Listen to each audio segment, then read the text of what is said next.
아멘. 하나님의 말씀 함께 읽었습니다. 전무후무한 전투라는 제목을 가지고 말씀 함께 나누고 기도하는 시간을 갖겠습니다.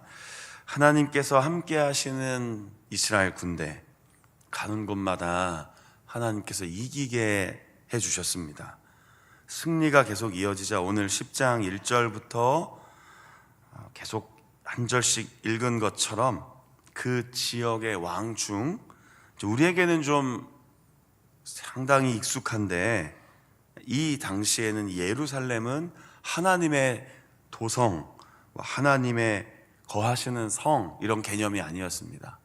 이미 많은 가나안 족속이 살고 있었고, 하나님을 알지 못하고 하나님을 믿지 않는 이들이 그 지역의 왕이 되어 다스리고 있었습니다. 여부수 족속의 예루살렘 왕이 두려워해서 그 지역에 있는 여러 왕들, 그러니까 이건 일종의 남방 지역입니다. 나중에 북방 지역에 올라가서 전투가 있는데 남방 지역의 왕들이 연합군을 이룹니다. 기브온 족속도 생각보다 적은 민족이 아닌데 2절에 나오죠. 아이성보다도 훨씬 큰 기브온 족속이 이미 이스라엘과 평화 조약도 맺었고, 이러니 여기 나와 있는 오늘 3절에 나온 예루살렘, 헤브론 등등 이렇게 여러 지역의 왕들이 하나가 되어 이스라엘과 싸우려고 합니다. 매우 흥미로운 지점입니다. 선을 위하여 연합하기도 하지만 악을 위해서도 연합할 수 있습니다. 우리 성도님들은 어디에 연합을 주로 하십니까? 선한 일에 마음을 모으고, 선한 일에 나도 함께 하겠습니다, 선하고 바르고 진리의 일에 하나가 되기를 힘쓰십니까? 아니면 이거 분명히 아닌데 악한 일에도 잘못된 일에도 함께 하십니까? 저는 그런 적이 없는데요 라고 반문만 하지 마시고 자신의 삶을 한번 잘 돌아보십시오. 선을 위해서 늘 함께 했는가? 혹은 이거 분명히 아닌데도 모른 척하고 외면하고 수동적으로 임한 것도 마음을 담아낸 것입니다. 우리는 늘 오해합니다. 적극적으로 살아낸 것만 내가 한 것이라고 생각하지만 그리스도인으로서 진리를 위해 살지 않은 것도 어쩌면 악한 일에 연합한 것일 수도 있습니다. 굉장히 이런 부분에서 여호수아의 전투는 큰 의미가 있습니다. 하나님의 군대가 앞으로 나아갈 때 의외로 그 지역에 있는 악하다고 표현하는 건 조금 너무 과대한 이야기지만 충분히 예루살렘 그리고 헤브론, 나중에 다 다윗이 점령한 곳들입니다. 그리고 우리에게는 이 왕정시대에 들어가면 이 지역들은 굉장히 하나님께서 크게 역사하신 장소들인데, 이제 여호수아가 올라갔을 때는 대부분 이 지역이 다 정복할 대상들이었다는 거죠. 기억하십시오. 우리가 마음을 모아 기도하고 열심을 내면 악한 영들도 더 힘을 냅니다. 그래서 이건 정말 우스갯소리 같긴 하지만 사탄이 역사하지 않으려면 그리스도인들이 기도 안 하면 됩니다. 참 흥미로운 얘기고 의미심장한 얘기죠. 악한 영들이 힘을 안 내려면 예수 믿는 사람들이 대충 살면 됩니다. 말씀도 안 읽고 기도도 하지 않고 복음 전하지 않고 교회가 그냥 그저 그렇게 한 해 동안 그냥 해온 대로, 그냥 관성대로, 그냥 습관대로 그냥 편하게 그렇게 살면요, 악한 영들은 우리를 공격하지 않습니다. 그러나 교회가 힘을 내기 시작하고 모이기를 힘쓰고 말씀을 붙잡기 시작하면 악한 영들도 두려워합니다. 그러나 오늘 이 전투를 보면 결국 하나님은 이기게 해주신다는 것이죠. 결론이 너무 시시해서 좀 싱겁다고 느껴지십니까? 저는 늘 이런 설교를 전하고 말씀 읽을 때마다 힘이 납니다. 왜 그렇습니까? 하나님이 해도 멈추고 달도 멈추시잖아요. 믿으십니까? 믿으십니까? 라고 저 잘 안 하긴 하는데, 설교를 전할 때나 이렇게 말을 할 때요. 이런 사건을 얼마나 진지하게 믿으십니까? 혹시 호랑이 담배 피던 시절 얘기로 생각하시는 것은 아니십니까? 그런 그리스도인이 있으면 정말 힘 빠질 것 같습니다. 이거 오늘 당장 일어날 일이라는 뜻은 아닌데, 이런 일들을 이루시는 전능하신 하나님이 우리의 하나님이시다, 그 믿음이 없이는 우리는 믿음의 선한 싸움을 싸울 수 없습니다. 어쩌면 싸울 용기도 없이 신앙인으로 살고 있을지도 모릅니다. 그럼 성경을 한번 보십시오. 연합군이 기브온을 공격하려고 하자 기브온 쪽에서 여호수아에게 도움을 요청합니다. 그리고 아모리 사람들의 연합군 공격을 막아달라고 요청한 후에 여호수아가 용사들과 군대를 모아 밤새 올라갑니다. 두 번째 기억할 게 있습니다. 비록 속았지만 여호수아도 이스라엘 백성들도 비록 경솔했지만, 그리고 하나님 앞에 우리가 참 하나님을 신뢰하지 못했습니다, 그 일의 중심에 기브온 족속이 있었지만 그들과의 약속을 잊지 않고 어려움 당할 때 올라가기 시작합니다. 그리스도인이란 어떤 존재입니까? 하나님의 자녀입니다. 그리고 그리스도의 제자입니다. 말씀을 받았고 은혜를 받은 사람들입니다. 따라서 아무리 속상하고 아무리 세상이 나를 힘들게 하고 어렵게 해도, 또 그 구체적인 대상이 있어도 도와달라면 어떻게 해야 합니까? 대답 안 하셔서 제가 하겠습니다. 도와줘야죠. 나를 평생 속이는 사람이 갑자기 어느 날 너무 힘든데 도와주십시오. 저 분명히 양치기 소년이야. 그것은 하나님의 마음이 아니라는 것이죠. 도와주어야 합니다. 그게 이스라엘 군대의 전쟁이었습니다. 들어가서 막 사륙하고 진멸하고 도륙하고 이런 것만 자꾸 떠오르니까 도저히 이해할 수 없는 성경이라고 안 읽고 받아들이지 않는 것이지만, 사실은 곳곳에 어떤 일들이 일어납니까? 이스라엘 군대는 사람을 죽이는 군대가 아니라 사람을 살리는 군대였던 겁니다. 이걸 믿음의 눈으로 읽어내야 됩니다. 여호수아를 읽으면서요. 그렇지 않으면 아주 무자비한 하나님, 구약의 하나님은 이토록 죽이기를 좋아하신 하나님인가? 아니라는 거죠. 그 나라를, 그 지역을 살리기 위해 들어간 겁니다. 그 관점으로 오늘 보면 여호수아는 군대를 모아 출정합니다. 그러자 하나님이 약속의 말씀을 주십니다. 놀랍죠? 이 말씀은, 이 8절 말씀은요 1장에 나온 말씀입니다. 내가 너와 함께 한다. 너를 당할 자 아무도 없다. 모세가 함께 했던 것처럼, 모세와 함께 했던 것처럼 너와 함께 한다.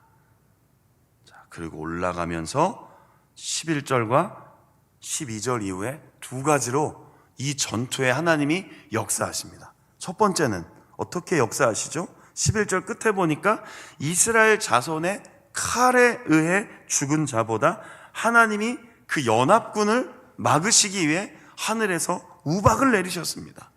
뭐 어떤 형태의 우박인지 얼마나 많은 양인지는 정확하게 기록되어 있지 않지만 핵심은 뭡니까?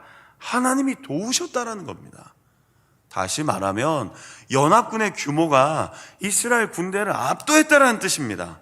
그럼 우리는 포기하잖아요. 이건 못해. 이건 못 이겨. 이 일은 안 돼. 우리 사랑하는 성도님들, 제발 믿음의 눈으로 함께 동역해 주십시오. 자꾸 안 된다는 얘기 저에게 그만 들려주십시오. 시작되고 있습니다. 시작되고 있습니다. 11월 말이라, 12월이라 이 일을 못합니다. 이 일을 못할 것 같습니다. 이 일은 안 될 것 같습니다. 멈추십시오. 믿음의 눈으로 하나님 한번 기도해 보겠습니다. 한번 해보겠습니다. 한번 감당해 보겠습니다. 오히려 맡겨주십시오. 오히려 이 군대를 저에게 좀 맡겨주십시오. 오히려 이 산지를 좀 내게 주십시오라고 했던 갈렙의 고백을 저는 좀 들었으면 좋겠습니다. 이건 안 돼요. 가정 때문에요. 생계 때문에요. 아이들 때문에요. 더 큰 연합군 앞에 여호수아가 기본과의 약속을 지키려고 올라가자 하나님이 약속하십니다. 내가 너 분명히 이기게 해주시겠다. 내가 너 그 백성을 너에게 넘기겠다. 그리고 말만 하시고 여호수아가 열심히 싸우게 했다면 하나님 어떻게 도와주셨지? 라고 의문을 가질 텐데 전투 내내 우박을 하나님이 내리셔서 이스라엘 군대에 가는 길을 도와주셨습니다. 그럼 이런 역사를 믿고 나아가야 되지 않겠습니까? 두 번째는 아마 전투의 이 시간이 흘러가면서 여호수아 입장에서는 이 전투를 마무리하고 싶었던 것 같습니다. 그래서 좀 무모한 기도인데 갑자기 여호수아가 뭐라고 얘기합니까? 좀 멈추라고 하는 겁니다. 근데 이 멈춤의 대상이 사람이 아니라 해와 달이었습니다. 태양아, 달아. 또 오늘 하루 종일 또 이렇게 하실까봐 좀 염려가 됩니다. 또 오늘 뭐 하시다가 갑자기 정오쯤에 막 태양아, 달아. 예. 근데 아무 이유 없이 멈출 수 없어서 하나님 들어주시지 않을 겁니다. 오늘 갑자기 태양이랑 달이 멈출 이유가 없잖아요. 그거 아닙니다, 오늘은. 그런데 이 시기에, 이때에는 꼭 필요했던 기도에 하나님이 어떻게 하셨습니까? 응답해 주셨습니다. 어떻게 이런 일이 있을까요? 여호와 하나님이시니까요. 그래서 이 전투를 마무리하는 14절에 보면 사람의 목소리를 이같이 들어주신 날이 전에도 없고 후에도 없었다 할 정도로 하나님이 크게 역사하신 겁니다. 그러니까 다시 말하면 오늘 새벽기도 들으시고 기도하고 밖에 나가다가 나도 한번 해볼까? 하지 말라는 거예요. 왜요? 오늘 그런 일 없으시잖아요. 아니 오늘 해랑 달을 멈출 만한 일을 하고 계시는 분들이 아니시잖아요. 다만 이 말씀을 읽고 우리도 어떻게 살아가야 한다는 겁니까? 하나님은 태양도 멈추시고 달도 멈추실 수 있는 분이시니 기적을 이루시는 하나님께 집중하자. 이게 오늘 여호수아의 전쟁의 결론인 겁니다. 기적에만 집중하지 말고 기적을 일으키시는 하나님께 주목하자. 내 마음을 하나님께 두자. 그리고 그 하나님의 눈과 마음으로 살아낼 때 어떤 일이 펼쳐질지, 어떤 역사를 하나님께서 이루어 주실지 기대하는 마음으로 오늘 하루를 살아갑시다. 이게 전무후무한 전투입니다. 삶의 현장에서 힘드시죠? 힘드십니다. 직장생활, 군생활, 오늘 우리 시대에 살아가는 모든 순간순간들이 결코 쉽지 않습니다. 우리가 보기에만 저 사람은 좀 쉬운 일을 하네, 저 집은 별로 걱정이 없는 것 같으네, 저분은 항상 편안한 모습이니까 웃고 다니시니까 아무 근심도 걱정도 없네. 그건 우리의 착각입니다. 이 땅을 살아가는 그 누구도 쉬운 인생길이 없습니다. 예수 그리스도를 따라가는 십자가의 길은 더 무겁고 더 의미 있고 그러나 힘겨운 길일 수 있습니다. 그러나 오늘 우박을 내리시고 태양을 붙잡고 계시고 달을 붙잡고 계시는 하나님이 누구십니까? 나의 아버지 되십니다. 그 아버지에게는 불가능한 일이 없습니다. 그럼 어떻게 하시겠습니까? 내가 몸부림쳐 보겠습니까? 아니면 그 하나님을 전적으로 의지하겠습니까? 선택하십시오. 그리고 기도하고 오늘 하루도 삶의 자리에서 승리하시기를 주님의 이름으로 축원합니다. 스스로에게 힘을 주십시오. 그리고 말씀의 능력을 붙잡고 오늘 만나는 사람들에게도 어떻게 축복해 주십니까? 강하고 담대하십시오. 축복하며 오늘 금요일 하루 믿음으로 힘있게 나아가시기를 예수님의 이름으로 축복합니다. 아멘. 기도하겠습니다. 하나님 말씀을 읽고 또 듣고 배우는, 그리고 그 말씀대로 살아가려고 하는 저희들이 오늘도 여호수아의 이 큰 전투의 이야기를 읽었습니다. 전무후무하다고 평가되었던 이 전투엔 하나님의 전능하신 역사하심이 있었습니다. 믿고 그 아버지의 전능하심을 의지하며 오늘 하루를 살아가게 하옵소서.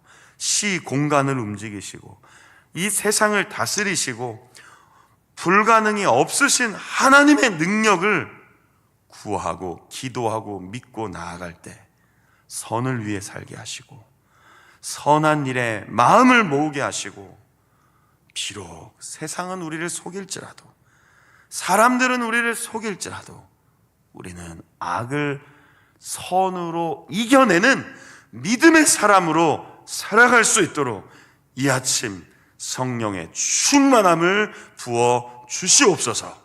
기도하는 시간 우리의 마음을 깨워주시고, 그리고 위로와 평안과 평강을 채워주시고 반드시 이루어 주실 것을 믿고 구할 때 예수님 안에서 놀라운 응답을 얻을 수 있도록 주님 이 아침 역사하여 주시옵소서.